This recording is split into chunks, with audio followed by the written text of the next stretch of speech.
तो फाइनली ढूँढ लिया आपने। हाँ, मुझे उम्मीद थी आप ढूँढ लोगे। आज की इस वीडियो में मैं आपको बताऊँगा Haryana board class 10 physical education के MCQ important question with answer हैं सारे के सारे 2023 के लिए। चलो शुरू करते हैं। मैं हूँ अजय और आप देख रहे हैं सीसीएल क्लास। लेकिन वीडियो शुरू करने से पहले आपको बता देता हूँ, अगर आपको क्लास 10 के बाकी सब्जेक्ट की वीडियो भी देखनी है और फिजिकल एजुकेशन क्लास 10 के बाकी जो मतलब इंपॉर्टेंट क्वेश्चन, लॉन्ग क्वेश्चन वगैरह, शॉर्ट क्वेश्चन वगैरह हैं, उनकी भी वीडियोस देखनी है तो डिस्क्रिप्शन में पहला ही लिंक है, उससे जाके देख लेना, ठीक है। और अगर आपको इस सारे के सारे क्वेश्चंस वगैरह सब कुछ लिखा हुआ चाहिए तो गूगल पे सर्च करना, क्रोम वगैरह पे cclchapter.com। अब मेरे को बताना पड़ गया यार, क्रोम पे सर्च करो भाई, गूगल क्रोम पे होता है। कुछ स्टूडेंट को ये भी नहीं पता और वो यूट्यूब पे सर्च करने लग जाते हैं, और क्या ही बोले भाई उनको। चलो कोई ना, जो भी है डिस्क्रिप्शन में भी लिंक दे दूंगा इसका सुविधा के लिए। चलो अब शुरू करते हैं। और आप सभी के लिए, जिसने आपने पढ़ा है नहीं पढ़ा है मुझे फर्क नहीं पड़ता उससे, आप सभी के लिए एक चैलेंज है, बहुत ही खतरनाक वाला। खतरनाक नहीं है मतलब तुम फेल नहीं होने वाले उस चैलेंज से। आपको क्या करना है, मैं वीडियो बना रहा हूँ, ठीक है, क्वेश्चन पढ़ूंगा, ऑप्शन पढ़ूंगा, उसके बाद आपको आंसर शो कर दिया जाएगा। जो आंसर है वो हिडन है, इस बक्से के अंदर हिडन है, इस पर जैसे क्लिक किया जाएगा आंसर दिख जाएंगे। अब आपको क्या करना है, आपको भी क्वेश्चन पढ़ना है मेरे साथ में, या मेरे से पहले वीडियो पॉज करके भी पढ़ सकते हो। उसका आंसर आपको गैस करना है। आपको आप बोलो भाई मेरे को आता ही नहीं है, मैं तो बस पास होने के लिए तो पढ़ने आया हूँ।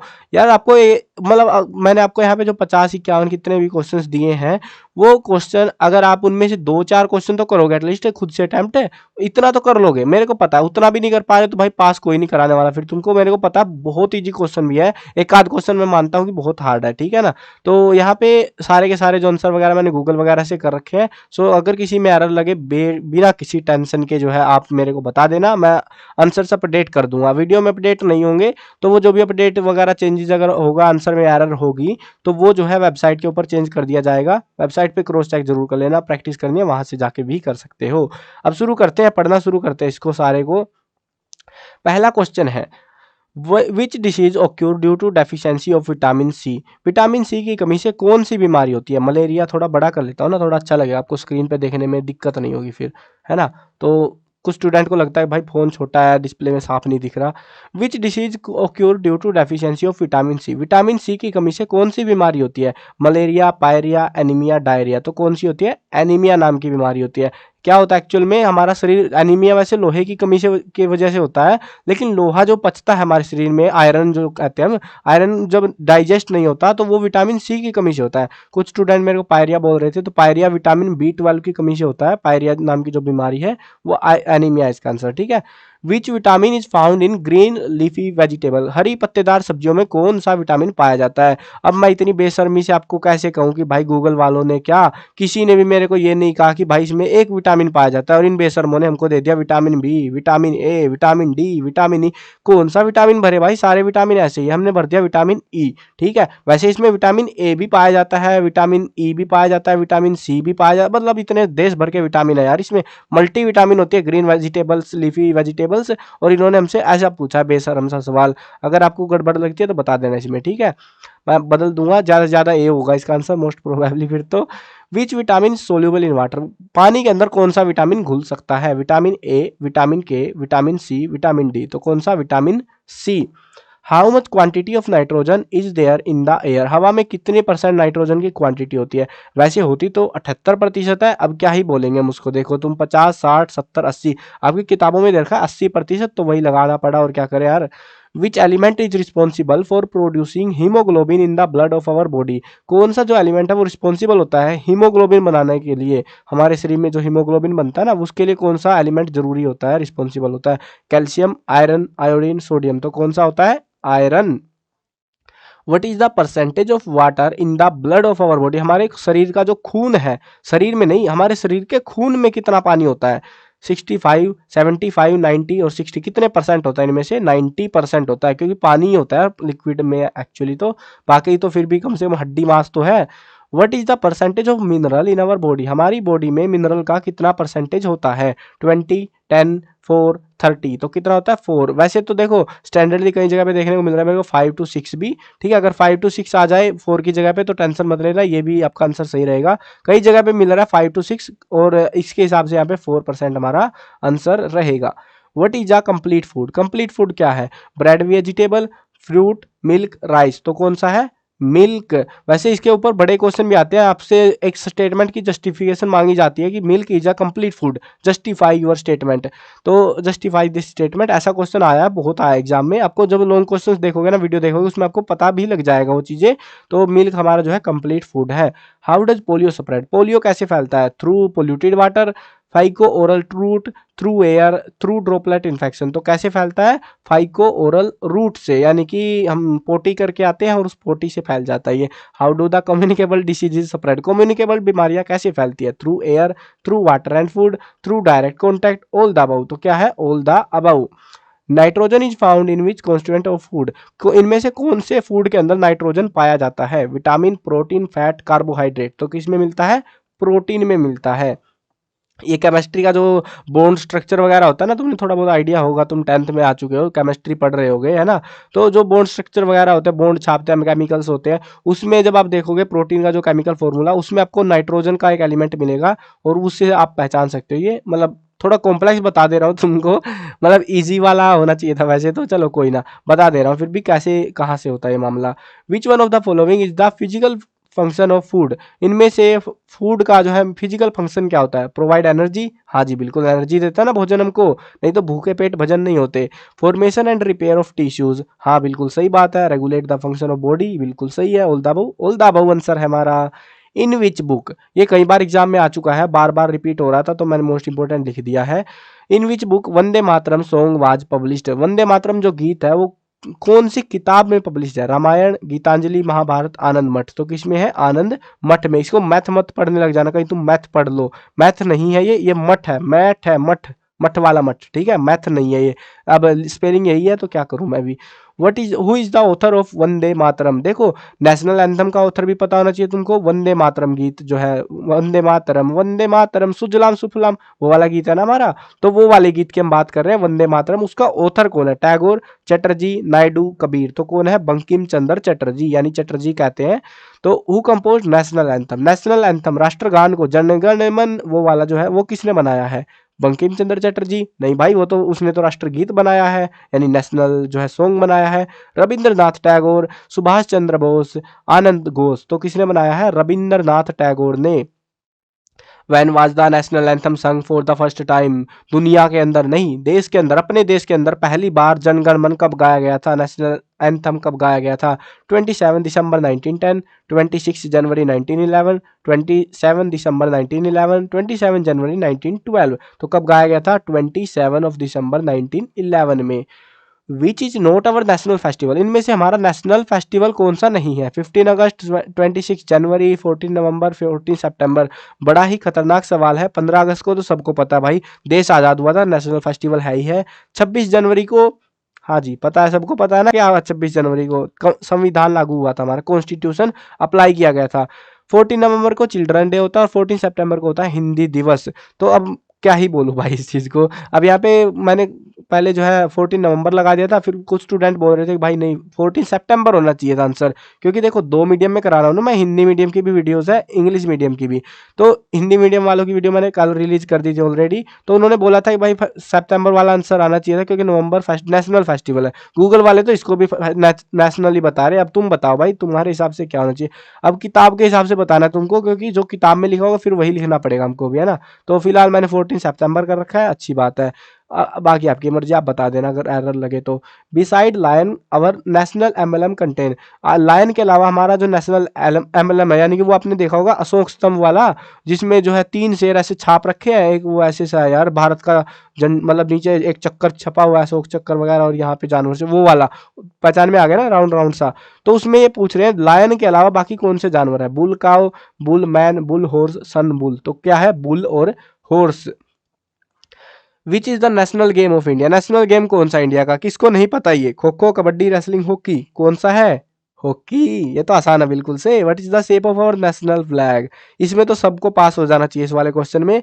हमारे नेशनल फ्लैग यानी अपने देश का, इंडिया का फ्लैग कैसा है? Rectangular, square, circular, triangular. झंडा कैसा हमारा? ऐसा तो है, ऐसे वाला। तो इस शेप को क्या कहते हैं हम? रेक्टेंगुलर, है ना? रेक्टेंगुलर हमारा आंसर रहेगा। How many colours are there in our national flag, हमारे झंडे में कितने रंग है? कितने दिखते हैं तुमको? 3 4 2 5, कितने हैं? 3 कलर्स तो है। विच एलिमेंट इज रिस्पॉन्स, और हाँ एक ध्यान रखना एक चीज, झंडे वाला जो क्वेश्चन है ये आ रहा है एग्जाम्स में, बहुत आ रहे हैं झंडे वाले क्वेश्चन, झंडे के रंग कौन से हैं, उनका क्या महत्व है, क्या बताते हैं वो चीजें, वो वैसे से क्वेश्चन कई सारे हमें देखने को मिल रहे हैं एग्जाम्स में, तो ध्यान रखना उस टॉपिक को थोड़ा अच्छे से कर लेना तुम, ठीक है। Which element is responsible for building and strengthening of bones and teeth, कौन सा एलिमेंट जो है हमारी हड्डियां को मजबूती देने के काम आता है और दांत वगैरह को। वैसे तो सबने पढ़ता होगा, सबको पता होगा, आंख बंद करके बोलोगे कैल्शियम, लेकिन ऑप्शन ही नहीं है, जिंक आयरन फास्फोरस सोडियम, तो क्या है फास्फोरस। देखो होना तो कैल्शियम चाहिए था, अगर आपके एग्जाम में ऑप्शन बदल के कैल्शियम दे दिया जाए तो कैल्शियम भरना है पहले नंबर पे, पहली प्रायोरिटी, और दूसरी प्रायोरिटी रहती है हमारी फास्फोरस की, ठीक है। पहली प्रायोरिटी कैल्शियम, दूसरी प्रायोरिटी फास्फोरस, तो अभी दूसरी पे ही जाएंगे ना, फिर फास्फोरस से बना होता है। अब दोनों का मिलना मिला के क्या होता है, कैल्शियम हड्डियां बनाता है, पूरा स्ट्रक्चर सारा कुछ काम उसका होता है, फास्फोरस बस थोड़ी सी हेल्प आउट करता है उस केमिकल को पूरा करने में। Which one of the following is not a type of bone, इनमें से कौन सी हड्डी का एक टाइप नहीं है, long bone, circular bone, flat bone, short bone, तो कौन सी bone, circular bone. Which feeling is necessary for sport, sport के लिए कौन सी फीलिंग, यानी खेलों के अंदर कौन सी फीलिंग होनी चाहिए, जरूरी है, फीलिंग ऑफ फाइटिंग, लड़ाई करनी, भाई जाके घुसंड मारो किसी के मुंह पे, ऐसी फीलिंग चाहिए हमको, बिल्कुल नहीं, हमें निकाल देंगे गेम से। Feeling of dying and killing, मार डालो या मर जाओ गुती, वो चाहिए नहीं चाहिए भाई। फीलिंग ऑफ डिसिप्लिन, हाँ जी यही चाहिए हमको बस, नन ऑफ द अबव, तो फीलिंग ऑफ डिसिप्लिन यानी कि तुम अनुशासन में रहो, वो जरूरी है। Who is credited with restarting the Olympic games, Olympic game को दोबारा से शुरू करने का जो क्रेडिट है वो किसे दिया जाता है, थियोडियसिमस, थियोडिया जो भी नाम है भाई इसका, फादर दे दियोन, बारन पेरे दे कुबर्तन, पीपल ऑफ ग्रीस, अजीब अजीब नाम है क्योंकि हमारे देश के नहीं है, तो आंसर क्या रहेगा हमारे इसका, Baron Pierre de Coubertin. Where will the 2020 Olympic games be organize, 2020 के ओलंपिक गेम कहाँ पे होंगे। अब ये 2020 से पहले क्वेश्चन आया था बट अभी पास्ट हो चुका है, कोई बात नहीं फिर भी पढ़ लेना। 2020 के ओलंपिक गेम कहाँ हुए थे, London, Tokyo, Paris, Rio de Janeiro, कहाँ पे हुए थे, टोक्यो के अंदर। अब एक मस्त सी चीज बताता हूँ, 2020 के ओलंपिक 2020 में नहीं हुए थे, 2022 में हुए थे। उसकी दिक्कत ये थी, कोरोना का प्रसाद बट रहा था हर जगह पे, और तुमने भी मजे लिए थे उस प्रसाद के, ना घर पे छुट्टी मना रहे थे बिल्कुल से। तो अब जो है ना उसके चलते क्या हुआ था, कोरोना हटने के बाद में ओलंपिक कराए गए थे और ये टोक्यो में ही हुए थे। When and where were the first modern Olympic games organised, पहली बार और कहाँ पर, दो चीजें हैं यहाँ पे, व्हेन एंड वेयर, तो ये पहले Olympic modern Olympic game organise हुए थे 1896 सियोल में, 1896 एथेंस, 1890 पेरिस, 1964 टोक्यो, तो कहाँ हुए थे, 1896 एथेंस के अंदर हुए थे पहली बार Olympic, modern Olympic games. Where will the 2028 Olympic games be organize, 2028 के ओलंपिक गेम कहाँ पर होंगे, Paris, Tokyo, London, Los Angeles, तो कहाँ पर होंगे, लॉस एंजलिस में। What is the distance of a steeplechase race in Olympic, steeplechase race जो होती है हमारी उसकी डिस्टेंस कितनी होती है ओलंपिक के अंदर, 1000 metre, 2000, 3000 metre, none of these, तो कितनी होती है 3000 metre. Who won the 2 medal in wrestling in Olympic, Olympic के अंदर 2 मेडल किसने जीते थे इनमें से, ऑप्शनों के हिसाब से बताना है, साक्षी मलिक, बबीता फोगाट, सुशील कुमार, योगेश्वर दत्त, तो किसने जीते थे, सुशील कुमार ने। Which Indian women player one the bronze medal in Olympic first time, पहली बार इंडियन कौन सी ऐसी वुमेन थी जिसने ओलंपिक में मेडल जीता था, वो भी bronze medal, Sakshi Malik, MC Mary Kom, Saina Nehwal, और ये क्या नाम है इसका, कर्नम मल्लेश्वरी, तो किसने जीते थे, कर्नम मल्लेश्वरी ने जीता था। When did women first participate in the Olympic game? Olympic game में वुमेन्स ने पहली बार कब पार्टिसिपेट किया, 1913, 1984, 1900 और 1924, तो कब हुआ था, 1900 में हुआ था exact. Which international female athlete one a medal in the Olympic game, इनमें से कौन सी इंटरनेशनल फीमेल एथलीट है, मतलब भारत की है वैसे तो किसने जो है मेडल जीता है ओलंपिक में, MC Mary Kom, Saina Nehwal, Sakshi Malik, all the above, तो क्या है all the above. Typhoid disease is transmitted by which organism, जो टाइफाइड नाम की बीमारी है वो किससे फैलती है, ऑर्गेनिज्म कौन सा है वो, सैमोनेला टाइफी, और ये क्या ना स्पेलिंग है, कोरिन है, bacterium typhi, comma bacterium virus, तो क्या है सैलोमोनीलिया टाइफी वाला है। Which of the following disease occur due to the deficiency of protein, protein की कमी से भी बीमारी हो जाती है, तुम में से जैसे कुपोषण का शिकार होता है ना कोई, तो वो प्रोटीन की डेफिशिएंसी हो जाती है, अब उस बीमारी को क्या कहते हैं, टीबी, स्मॉलपॉक्स, प्लेग और कवासियोरकोर, तो क्या कहते हैं उसको, कवासियोरकोर वाली बीमारी है ये हमारी। Which disease is spread by rats, अब ये देखो जिसने हिस्ट्री पढ़ी है पहले की, पढ़ी है यार, सब में ने पढ़ी है। तुमको याद होगा भारत में और विदेश में भी चूहों से बहुत बीमारी फैल गई थी, और उस बीमारी के चलते अंग्रेजों ने इनाम भी घोषित करा कि सबको इनाम दिया जाएगा जो भी चूहे की पूंछ काट के लाएगा। भारत वाले निकले 200 नंबर, 200% हरामी, चूहे घर पे पाल लिए और पूंछ काट काट के अंग्रेजों को बेच रहे थे। तो उसके बाद मिशन बंद करना पड़ा। कुल मिला के वो एक बीमारी फैला रहे थे, और जिसकी वजह से सरकार ने ऐसा अनाउंसमेंट करा था, अंग्रेजी सरकार ने। तो अब वही बात है, वो चीज़ तब से मेरे को याद है ये कि कौन सी डिसीज फैलती है चूहों से, प्लेग की बीमारी फैल गई थी। डायस्टेंट्री, एड्स, कैंसर। तो क्या है हमारा answer? Plague. The progress of any country depends on, किसी भी देश की प्रोग्रेस किस चीज पे डिपेंड करती है? Healthy society, healthy animal, healthy children, healthy women. तो देखो, एक चीज अच्छी होने से सब अच्छा नहीं हो जाता, पूरी सोसाइटी ही हमको हेल्दी करनी पड़ेगी, तभी हमारी कंट्री की प्रोग्रेस होगी। In swimming pool which gas is used to purify water, swimming pool के अंदर कौन सी गैस को पानी साफ करने के लिए इस्तेमाल किया जाता है? Nitrogen, oxygen, helium, chlorine. तो क्या होती है? क्लोरीन। क्लोरीन डाली जाती है, वैसे तो गोलियां आती है लेकिन फिर वो गैस में बदल जाती है पानी में डालने के बाद में, और वो कुल मिला के पानी को साफ कर देती है। Which disease spread through water, इनमें से कौन सी बीमारी है जो पानी से फैलती है? Cholera, typhoid, dysentery, all the above. तो क्या है? All the above. What is the life cycle of red blood cell, red blood cell का लाइफ साइकिल क्या है? 12 डेज, 21 डेज, 120 डेज, 210 डेज। तो कितना है? 120 days. What is the benefit of physical education for women, women के लिए physical education का क्या बेनिफिट है? फिजिकल डेवलपमेंट, हाँ जी बिल्कुल। मेंटल डेवलपमेंट, बिल्कुल। प्रिवेंटिव फ्रॉम डिसीजेज, यस बिल्कुल। ऑल द अबव, बिल्कुल ऑल द अबव हमारा आंसर रहेगा। पोल डाइव, ये जो वर्ड है, is related to which game या स्पोर्ट, तो ये कौन से गेम या फिर स्पोर्ट से रिलेटेड है? Kabaddi, gymnastic, boxing, kho kho. तो किससे है ये पोल डाइव? खो खो से, वो पोल गड़े होते हैं ना दोनों साइड में। What is the other name of the slow Twitch fibre, slow Twitch जो फाइबर है उनका दूसरा नाम क्या है? Red muscle fibre, white muscle fibre, yellow muscle fibre, brown muscle fibre. तो कौन सा फाइबर है वो है हमारा red muscle fibre. Heart is an organ of which system, heart हमारे सिस्टम के अंदर कौन से टाइप का ऑर्गन है, मतलब किसका हिस्सा है?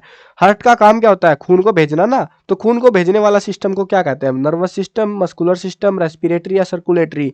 सर्कुलेटरी होता है ना वो, बिल्कुल से, हाँ। रेस्पिरेटरी वाले में सांस लेने का काम होता है, मस्कुलर में मसल्स वगैरह का, नर्वस में नसें होती है हमारी। What are the main type of infectious disease, infectious disease कितने टाइप की होती है? मेन 2, 3, 4, 5, कितनी होती है? 4।